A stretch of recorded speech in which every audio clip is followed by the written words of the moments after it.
সীতাকুণ্ডের চন্দ্রনাথ পাহাড়ে মসজিদ নির্মাণকে কেন্দ্র করে আমাদের যে সমস্ত মুসলিম বুদ্ধিজীবী অতিমাত্রায় সুশীলতা দেখাচ্ছেন তাদেরকে তো কোনোদিন আমরা ভাগুয়া লাভ ট্র্যাপ নিয়ে কথা বলতে শুনি নাই। দর্শক, আপনি যদি আজকে প্রথম এই শব্দটি শুনে থাকেন তাহলে আপনি এটাও জেনে রাখুন যে আপনার বোন অথবা কোনো আপনার আত্মীয় স্বজনের মেয়েকে বাংলাদেশের হিন্দু যুবকেরা ভালোবাসার ফাঁদে ফেলে তাদের সাথে প্রেমের সম্পর্ক তৈরি করে, এরপর তাদের পেটে সন্তান জন্ম দেয়। এমনকি অনেক সময় ভালোবাসার কথা বলে তাদেরকে সীমান্ত পার করে ভারতে নিয়ে ভারতের পতিতালয়গুলোতে বিক্রি করে দিচ্ছে। বাংলাদেশে হিন্দুরা যেখানে সংখ্যালঘু, যেখানে পাশের দেশে ভারতের মুসলমানদের উপর চরম মাত্রায় নির্যাতন হচ্ছে, তারপরেও বাংলাদেশের মুসলমানরা চূড়ান্ত পর্যায়ের সহনশীলতা এবং ধৈর্য দেখাচ্ছে। আর সেই ধৈর্যের এবং সহাবস্থানের সেই সুযোগ নিয়ে বাংলাদেশের হিন্দু যুবকেরা একটা বড় অংশ ঘৃণ গভীর ষড়যন্ত্রের অংশ হিসাবে মুসলিম মেয়েদেরকে টার্গেট করছে, মুসলিম বোনদেরকে টার্গেট করছে। স্কুল কলেজ এবং বিভিন্ন কর্মক্ষেত্রে যে সমস্ত মুসলিম মেয়েরা আছে তাদের সাথে হিন্দু যুবকেরা প্রেমের এবং ভালোবাসার সম্পর্ক তৈরি করছে। এরপর তাদেরকে গোপনে বা বিভিন্ন উপায়ে ভারতে নিয়ে ভারতের পতিতালয়গুলোতে বিক্রি করে দিচ্ছে। আমি এই মুহূর্তে স্ক্রিনে বিবিসি বাংলার একটি নিউজের সূত্র দেখানোর চেষ্টা করছি। মাত্র 5 দিন আগের ঘটনা যে বাংলাদেশের একটি মেয়েকে বাংলাদেশ থেকে ভারতে পাচার করে দেওয়া হয়েছে। তাকে কলকাতা, মুম্বাই এবং গুজরাটের বিভিন্ন জায়গায় গত কয়েক মাসে 224 বার ধর্ষণ করা হয়েছে একটা মেয়েকে।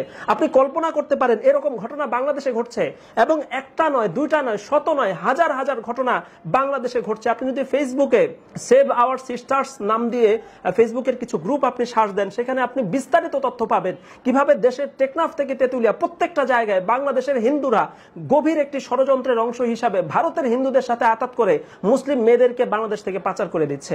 কোথায়? আমরা তো কোনোদিন বাংলাদেশে আজকে যারা সুশীলতা দেখাচ্ছেন সীতাকুণ্ডের মন্দির আর মসজিদ নিয়ে, আপনাকে তো কোনোদিন আপনার স্বজাতি মুসলিম জাতির পক্ষে কথা বলতে দেখি নাই। ভাগুয়া লাপট্রাপ নিয়ে আপনি কবে কথা বলেছেন? এবং বিশেষ করে বাংলাদেশের হিন্দু যারা, তাদের তো বাংলাদেশের মুসলমানদের প্রতি কৃতজ্ঞ থাকা দরকার ছিল।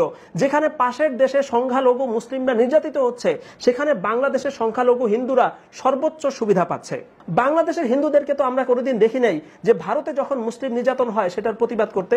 দর্শক, আপনি যখন এই ভিডিওটি দেখছেন, আপনার আত্মীয় স্বজনের মধ্যে, দুঃখিত, আপনার পাড়া প্রতিবেশী আশপাশে বন্ধু সমাজের মধ্যেও তো অনেক হিন্দু আছে। আপনি এখন একটু চিন্তা করে দেখেন তো, বিগত 1-1.5 বছর ধরে বা এরও লম্বা সময় ধরে আপনি আপনার কোনো কলিগ, সহকর্মী বা প্রতিবেশী কোনো হিন্দুকে দেখেছেন যে ভারতে মুসলিম নির্যাতনের প্রতিবাদ করতে, ফেসবুকে 2 শব্দ লিখতে অথবা প্রকাশ্যে কোনো কথা বলতে? চিন্তা করে দেখেন, আপনি দেখেন নাই। কারণ বাংলাদেশের হিন্দু যারা আছে তারা আমাদের ভালো আচরণ, ভালো ব্যবহারের সুযোগ নিয়ে তারা ধরাকে সরা জ্ঞান করে। তারা এখানে সংখ্যালঘু অধিকার চায়, অথচ ভারতে যে মুসলমানদের সংখ্যালঘু অধিকার নষ্ট হচ্ছে সেটা নিয়ে তাদেরকে আপনি কোনোদিন কথা বলতে শুনবেন না।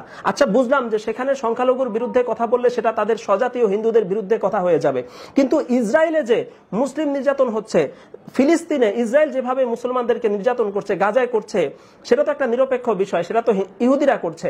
কিন্তু বাংলাদেশের হিন্দুদেরকে আপনি দেখেছেন? কয়জন হিন্দুকে আপনি দেখেছেন যে গাজায় মুসলিম নির্যাতনের বিরুদ্ধে কথা বলতে? চিন্তা করে দেখেন, আপনি দেখেন নাই।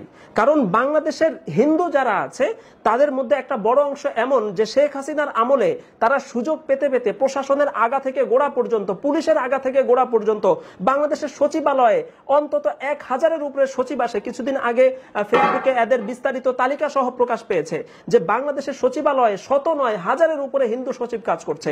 এরা আওয়ামী লীগের আমলে সুযোগ পেতে পেতে ধরাকে সরা জ্ঞান করছে। তারা সংখ্যালঘু হয়ে বাংলাদেশের সংখ্যাগুরু মুসলিম কোণঠাসা করে তারা সংখ্যালঘুরা বাংলাদেশ শাসন করার মতো পরিস্থিতি তৈরি হয়েছে। আজকে সীতাকুণ্ড পাহাড়ের সেই চূড়ায় অথবা সেখানে আশপাশে কোথায় কোন ইকো পার্কে একটা মসজিদ নির্মাণের আলাপ হয়েছে, সেটা নিয়ে সারা ফেসবুক তুল কালাম হয়ে গেছে। কিন্তু আমার আপনার মা বোনকে যে বিগত বছরের পর বছর ধরে ভারতে পাচার করে দিচ্ছে, ভারতের পতিতালয়গুলোতে বিক্রি করে দিচ্ছে, সেটা নিয়ে তো আমরা কোনোদিন কথা বলতে শুনি নাই। যারা ফেসবুকে এখন অতিমাত্রায় সুশীলতা দেখাচ্ছেন, বিশেষ করে আমাদের মুসলিম ভাইয়েরা, আপনারা সুশীলতা দেখানোর পাশাপাশি আপনার মা বোনদেরকে যে ভারতে পাচার করে দেওয়া হয়েছে, পতিতালয়ে বিক্রি করে দেওয়া হয়েছে, এখনো করা হচ্ছে। আমার আপনার বোন ভারতের পতিতালয়গুলোতে বন্দী অবস্থায় দিন গুজরান করছে, তাদের কথাও একটু ভাববেন। তাহলে আশা করি আপনি যে নিরপেক্ষতা অবলম্বনের চেষ্টা করছেন, আপনার চেহারাটা অন্তত রক্ষা পাবে।